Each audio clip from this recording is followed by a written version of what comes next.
Lady Norm's gotta get off her tuffet. I'm getting old. Yeah, we're all feeling a bit old. I'm 24, I'm ancient. Yeah, let's depress the viewers some more. As a gamer, I might as well be. Yeah. You know, I do feel a bit ancient when it comes to, like, because I've been playing games since I was 3. Yeah. I have photographic proof of that. Me figuring out how to get Mario to jump on the damn TV. I can only say that I've been playing since I was 4, because that's when Dad said I started. I only have his word to go by. When you played Doom? Yep. Well, I've seen, you know, I remember you playing Doom too. Was. I remember you being a little bit less afraid of it than I was. Yeah, I think that's exactly why I played it too, because I wanted to get under your skin. I'm like, oh, Cameron doesn't like this. Well, guess what I have to do now? And speaking of mind games against another common enemy, this is Counter Spy gameplay we're talking over. Hello, yeah, I blew that. Hello, everybody. Welcome to another episode of Let's Talk Double-Edged Swing, where another one where I bring dear old Norm here, because, I do enjoy your banter. It's very insightful. And, this is, as I said, this is Counter Spy. This is the very first game I ever played on my channel. Forgive the yawning. From about 4:50 yesterday till about, 7 or so last night, I was in a car. Going cross-country for some Jack-in-the-Box tacos. Motherfucking Jack-in-the-Box! Oh boy. And I actually had a reason why I'm picking to talk over this. A very minuscule reason, but I think pertinent nonetheless. And this is the third time I've used this game on my channel. I like this game, but this is probably the last time I show it off. Anywho, what is today's topic I have in mind? Do tell us. Putting multiplayer into a game that is single player. Or vice versa, if you will. Don't even get me started on this. Now, hold on. Cameron knows my sentiments about online play. Now, where does it come into Counter Spy? It comes into play in that everyone that plays this game online, or, that has internet connection, can do the leaderboard and the score attack thing and all that. And that's that kind of stuff I like. Yeah, see, I was going to say, it's stuff like that I don't mind. Or like when you play a Telltale game and you kind of see what the decisions were for everybody. Right. That kind of internet usage I do not mind for a video game. But when it's forced internet, like, oh, you cannot play this single-player game unless you hooked up online. It's like, why? Why? Right. Or games that force multiplayer, like, I don't know. It's just I play video games to ignore people. Right. No. And it's like, if I want to play with someone, I don't know anybody. I'm going to be playing with you because you're my brother. And I remember the days of Nintendo 64 where you could play in the same fucking room. Well, obviously the progression there is, let's say you have a girlfriend living in another country, or you and your mates go off to different colleges. That's all fine. I understand that. But it's like, I don't know. It's this forced, like, oh, every game needs to have a multiplayer online mode now. You have to sign up for some internet thing to play this game, even if you're just going to play the first-person mode. If they say off the bat that a game is intentionally multiplayer only, like those, like TF2 and all that, and... Well, yeah, I mean, obviously for games that's like those... different. For games like those, yeah, obviously, it's TF2. I know what I'm getting into with that. Like, I really think Call of Duty games, they really should just stick to the multiplayer, because... half the time, the single-player storyline, in a way, makes me sick. With the whole bravado, America versus the evil, insert country here. Hey, Cam, remember when we used to be the good guys? Well, technically, we could all be good guys if we really want to be. But, back on track here. Speaking of which, another thing I like about Counter Spy, just real quick, is how they depict both Russia and America as kind of just these idiots ready to blow up the moon to prove a point with their stockpile of missiles. Well, yeah, that's what I love about TF2. It's literally just, okay, you're blue team, you're a red team, go at it. It literally is the case here. America being the imperialists, quote-unquote, and the Russians being socialites, quote-unquote. Socialists. Excuse me. Socialite is like someone who goes to a lot of parties. What's and the difference? Fancy and oh, parties! Okay, I see the difference. I don't have my party membership. You're booted out of the party. I don't have my card. That is a communist and an upper class joke. No, I do like this game for that, because too often with any game involving any kind of World War or Cold War or whatever, it's, I like the Cold War as a subject. America's a number one. Damn those dirty communists. And it's like you don't understand that the other side is in fact a thinking. Those are human beings on the other side of it. Not to be all hippy-dippy about it, but just to simply say, to them, we're the bad guys. Yeah, I like it. I mean, I guess we could say we're talking about the single-player aspect, is I like when they pit the guys we've been fighting as, like in Call of Duty games or any game for that matter, as a good guy all of a sudden. Like in Metro, when you play as the Russians, now, the Russians don't have anybody else to fight, as far as I know at that point, because they just survived a nuclear war in a bombed-out Metro. And as far as I know, they're the only ones left on Earth. And it's just, they're fighting each other at this point. One thing that kind of gave me chills when playing Fallout 3 is when you go into the DC area and you go to that old Dolce factory or whatever it's called, this old snack food factory, and you find these ghouls that were in the Chinese military that have been here for all this time, and you think, holy crap, A, these guys were invading us, and B, they were stuck here when the bombs fell. Yeah, see, now that kind of stuff is, like, pretty deep in thought. Excuse me, I'm maneuvering around here. I had to take care of something. Yeah, right in front of me, you ass. If there was any muffling there for a second, I do apologize. That was my fault. That always made me pause and think, like, oh my goodness, these guys were bombed out because they were stuck here. They were doing their job. We were the enemy. They were coming over to do whatever. And it's like, yeah, they were here for no good, but, like, they're in this just as much as we are. Right. So I don't know. I just thought it was a weird little tidbit to have the Chinese ghouls in Fallout 3. It always threw me off because when it happened, I'm like, because it's an enemy type I don't remember seeing anywhere else in the game, and just finding them there holed up in some snack food factory was like, damn, they're just trying to survive just as much as we are. Yeah, like that's another example of kind of Sleeping Dogs is another game I played recently where you're cast as the Chinese undercover cop in the Chinese triad, and they make out like Interbol, I swear to God, like the one English guy in the whole game, out to be kind of the dick, trying to just muddling in the triad affair. And they make the triad, you know, for all their illegitimate businesses, to be quite honorable for the most part. Yeah. And it's not that the cops don't have any honorable people, but the ones you did see were seldom few. And another example of the scoring system, because that also has an online scoring system, kind of like Counter-Spy here. And I really dig that kind of stuff. I hate how it shows up like, your friend has a better driving record than you for 40 seconds straight without running into another car. That kind of stuff bugs me, of course. But in a fun way, in a kind of trolly way. I wish more games had more of a gray morality system. Like, once again, Fallout New Vegas. Sure do love that Fallout. Sorry for that. Lost my train of thought. Yeah, Fallout New Vegas. That whole karma system wasn't predicated on just, oh, you're doing a good thing or you're doing a bad thing, because there was all these different factions and sides to the whole who should Vegas belong to kind of thing. And you were either like NCR or Kaiser's Legion, you were solo, or you were for Freeside, I guess. Yeah, I think that is a good example of that one quote where it's all about perspective. Yeah, because, I mean, don't get me wrong, I know Kaiser's Legion, they're a bunch of dirty slavers, they're the bad guys. But you also see the side of the NCR where it's like, they really just do want a military state. They aren't really doing it for the benefit of anybody. They just want control, kind of everything. Like, it really is mostly about, like, Red having versus blue. Kind of having a place for their NCR troops to go on their off time and having control of commerce and all that. Not that the NCR aren't technically the good guys, but when you see all aspects and angles of it, the people of New Vegas don't want to have the NCR control them. They don't want that type of military grip because to them, New Vegas is kind of a little haven. And to have the military control, you're just going to have troops running on the whole time. There's going to be stricter laws.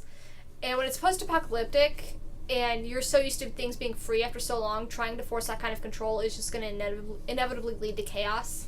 You're just going to have more wars. No, we don't want this control, bugger off, so you just get more infighting. Speaking of chaos and freedom and all that, what's a good example of that? Batman versus Joker. And here's another example. Here's an example, because I don't think I've used one yet, of where I actually quite enjoyed when they put in multiplayer. And into Batman Arkham Origins. But see, that's multiplayer for the sake of getting to play as certain characters, I think. It's not necessarily a forced kind of, sign up for this website, sign up for this online feature. That really just does feel more like Because in that, it's never forced upon you that, oh, that's another person. It really just does feel like you're playing the game. Well, that was, no one can make a case that when it came to Origins, in any game that all of a sudden has a multiplayer out of nowhere, as far as great Unity, is that they're doing so at the risk of ruining the single player. True. But and I can't speak for everybody, I really, really, really, really liked the Arkham Origins multiplayer, as buggy and as sometimes unplayable as it was. It really was awful, but I enjoyed every minute of what was there. I can't tell you why. I really can't. I never played it, so I can't personally say from any experience what my sentiments on it are, but I can see the argument for against it, where like certain situations could be kind of obnoxious. Like, oh, this person is constantly getting to play as the character, or he microtransacted the best weapon in the game off the bat. Right. I can see why it is fun because it's Batman, but I think without the veil of them being the characters, like if it was just, oh, you're playing a military game and this is how it plays, I think it would be much more obnoxious. Yeah. Like, I think that's the issue with marketing something that's familiar, like Marvel or DC or anything Disney. A crappy game can be crap, but it's passable because, oh, look, I'm playing as whoever. And that's all fine and all if you're a fan, but it kind of is insulting to intelligence when people think, oh, they'll buy this because it has this character in it. Yeah, I think going back to what we were talking about, Resident Evil 5, how that game is just infinitely better if you have a co-op partner to play with, but at the detriment of the single player. Yeah, I was honestly quite surprised because this was at a time where I didn't use the internet a lot. I don't think we had internet when we bought it. We just kind of played games because we wanted to. Yeah. This was back before I knew what the general opinion was on Resident Evil 5. I just remember you and I played it. I had a blast. I liked it. I had a blast too. It was fun. I thought it was functional. It wasn't too far strayed. And I'll admit the whole reason I pitched in for that game was just because I wanted to see that Wesker fight. Which I ain't gonna lie. Which was a delight. I will say that. It's like playing Zelda for all those years and then saying, man, I just want a one-on-one sword fight with Ganondorf, and then finally getting it in Twilight Princess. God damn, that's such a good moment in gaming. It is. I was so jazzed for that, and it ended up being worth it after all that time as a fan. It's almost like they teased you into thinking that wasn't going to happen at first. Yeah, with all the different... with fighting Zelda and then fighting Zelda the beast, and I was like, okay, this is cool. Oh, a sword fight on horseback, that'll be cool. And then pulls out that fucking sword. I got Everything's chills. Glorious. It was awesome. Chills is right. Anyway, Resident Evil 5. This was at a time when we didn't know that... I was quite surprised to hear that most people did not like it. They said, oh, this game is horrible, blah, blah, blah. But the point they always went back to was the AI was terrible. And then I thought, well, you and I played it together. I didn't play with an AI. I played with a person, and he was competent. Didn't Kid Icarus say he liked Resident Evil 5? In his top 10 games I like, but no one else does. I think that was his number one. Really? Yes. Oh. Interesting. But yeah, it's just one of those games where I played it in a certain way at the certain time where it's against the general opinion. Not because of anything really specific other than I happened to play it with someone else. To quote Al Pacino's character, Richard Roma, based off from the movie Glenn Gray, Glenn Ross, which is based off a wonderful play. The movie's also wonderful too. Go watch it. I subscribe to the law of contrary public opinion. If everyone thinks one thing, I say bet the other way. Now that's not always true, and not to sound like a hipster, but I've been finding that more true. Like I've repeatedly said how I like the black sheep of games, especially when it comes to long running series, and there was always that one that everyone says, oh, this is the bad one. I just don't pay attention to it. Like for certain games, like I'll see fan art of it out of nowhere and be like, oh, this is interesting, I'll play it, and then someone will be like, oh, you're only playing that because everyone else is playing it all of a sudden, or because that person did a YouTube of it, and it's like, no shit. Do you think I'm just going online randomly looking for really, really obscure games? Like, really obscure game. Oh, this looks like something totally new that no one else is playing. I'm going to play it solely for that fact. Of course I'm playing it because I see other people playing it. If there's a buzz being generated around it and it looks fun and interesting and it's popular for a reason, I'm going to give it a go. Yeah, you're the very reason people call it a buzzkill. Although that's mostly with alcohol, but still. It's just, I just don't pay attention. I really don't pay attention. Like, if I see that something is a very bad game for bad reasons, like, oh, it's just really unplayable, or there's something super, super like blatantly offensive about it. Yeah, I mean, like nothing nitpicky, but like if a game is bad and people are saying it's bad, I'm probably not going to play it. However, if it's something really nitpicky, like, oh, I don't like this type of game, or oh, it's bad because of this and I feel this way, and it's like, well, it looks good, I think I might like it, so I'm going to play it anyway. Yeah, that's my attitude towards Counter-Spy here. And, you know, a lot of people were telling me that this game was glitchy as fuck. And also with Arkham Origins, that was another game everyone was strongly trying to talk me out of playing, you know, reviews, people in person. And they said especially because of the multiplayer. And you know what? The multiplayer was the thing I liked most. Yeah. And I thought the story in Origins was actually surprisingly good, considering. More often than not, I found that getting suggested in person is actually a lot less reliable than seeing online, because online you kind of get a mass collective of, like, you see the broader spectrum of how the game did, because when you just talk to someone in person, they can have a very biased opinion on what a good game is. Yeah.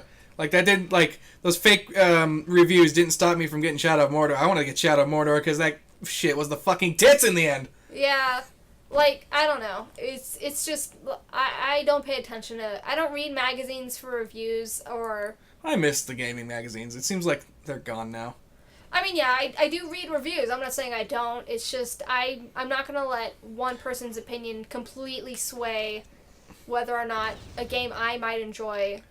Well, I kind of like reading reviews because, you know, it gives me an idea of what other people do like, because I do feel like that's something I need to be pertinent to. Well, no, of course, because you want something more than just the corporate statement of, this game has great mechanics and great graphics, 10 out of 10. Yeah, that stuff still does help me decide a game, but if everyone's saying something like that right there, that doesn't sway me at all. I might still try a game, regardless of if everyone's saying it's absolute crap. Because it really is a person-to-person perspective. Hell, when Alpha Protocol came out, everyone says that game sucked, and then a couple months later, I was reading these, Games I'm Trying Again article, and surprisingly, they're okay. Yeah, it's one of those things that you can't base purely on the first 10 minutes of playing it, or even on just the whole first playthrough. Well, the first 5 hours of a game, if you're not sucked in. That's the Yahtzee method, too. I think that's a little...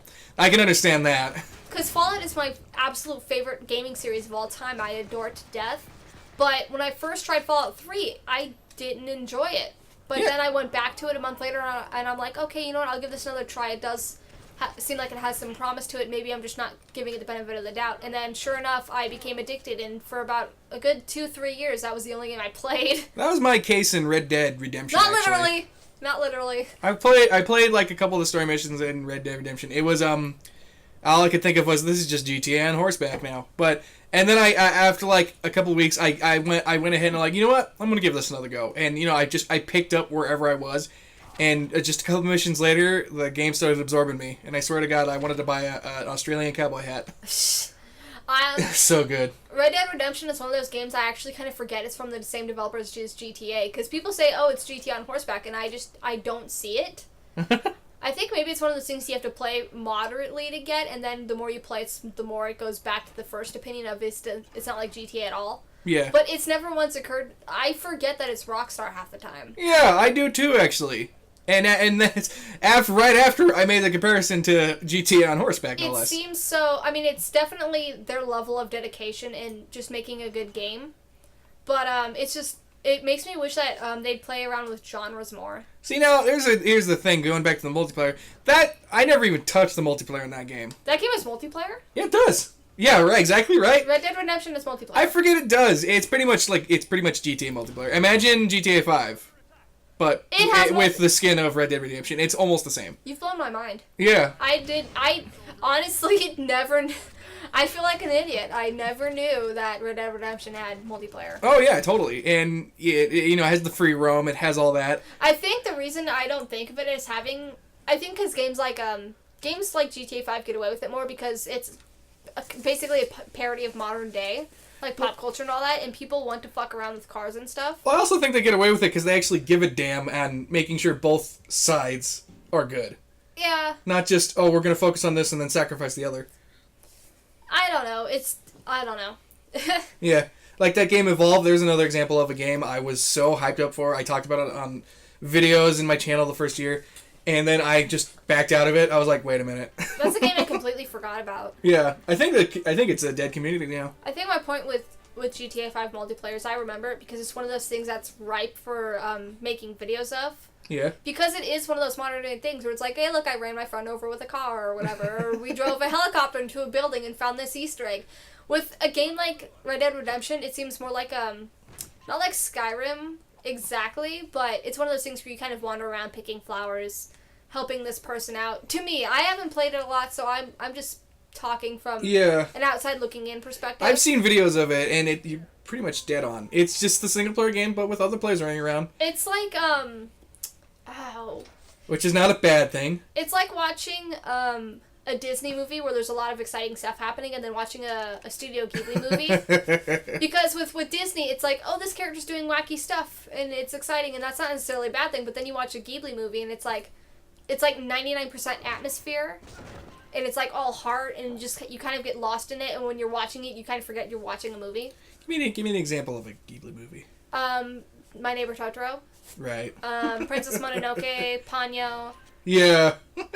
Those movies are, the majority of it is atmosphere, and it's kind of pulled a Fallout 3. Oh, wait, Norm's favorite buzzword. And getting Liam Neeson to voice just a couple of lines in that whole movie. Ponyo. Oh, movie. Yeah, I completely forgot. He's adorable. Get back in the hole, Ponyo! You watched Ponyo, though, right? Yeah, I watched it. He was adorable in that. He was such a great character in that, just kind of frazzled and frantic and the overprotective dad kind of thing. Yeah. Once again... Why, Fallout 3, oh god, Norm, don't jump out the window. It's just Fallout 3. Oh god! I guess that's kind of his thing and it works for him. He hasn't, done it to death or anything, but he is a character actor in the sense of that he is that kind of protective father type and it works for him. Yeah, see, we're gonna get real off topic here. That would kind of, what works for people like, Shatner and all those guys, they just sort of embrace it. They have their little shtick and they run with it and it works for them. And more often than not, they're these unproblematic type of actors where they haven't done anything. Well, Liam Neeson had Schindler's List and all that, so of course he's monumental. But there's a lot of these actors that haven't really done anything huge, but they have their niche and it kind of fits them well and they get work because of it, and they haven't done anything like, oh, this actor drove off this freeway and ran 10 people over. Yeah, another like how they're shoehorning multiplayer in a lot of games that don't really have it coming. They're shoehorning Nolan North and Troy Baker a lot into a lot of games, for better or worse. I mean, it's good that they're getting work, but it's like, I kind of don't get it. I mean, they do their job competently, but... He was Italian, by the way, Troy Baker. But, with Nolan North, the two, he does a good Deadpool, and he's getting work because of that, but there are other people that can do Deadpool as well. The one role I can think of that he did spectacular was Oswald Cobblepot, and that was against every other role he's been cast for. They keep casting him for the... He's trying to outdo Heath Ledger.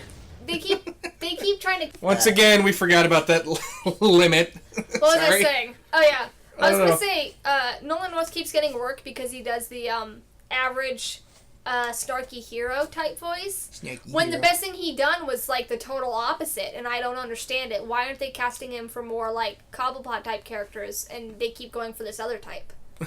It's like, he has so much potential, and he keeps getting work for, stereotype A, and it's kind of disappointing. Well, we've officially added voice acting to the top list of topics today. I say let's roll with that, because I guess we're done with our piece on multiplayer. Yeah, I've said what I've had to say on that. Now, wait, when it comes to movies, there's typecast. Do you think there's any typecast in games at all? Kind of Nolan North, if I see. Oh, he's good at it. Definitely. I see it mostly in anime voiceovers. But I do think that there is a bit in to be fair, I don't know a lot of like Jennifer Hale. Jennifer Hale definitely gets typecast. Steve Blum. Once again, they do their job well because that's just... But I think that it's kind of sad that people that do these quirky voices and that have this huge range don't get as much work as the people that have the one set that keep getting cast in these AAA games over and over and over. I like hearing John DiMaggio out of nowhere. True. I love John DiMaggio, but he's got such a great range and he does get work for his other voices. Great. Whereas Jennifer Hale...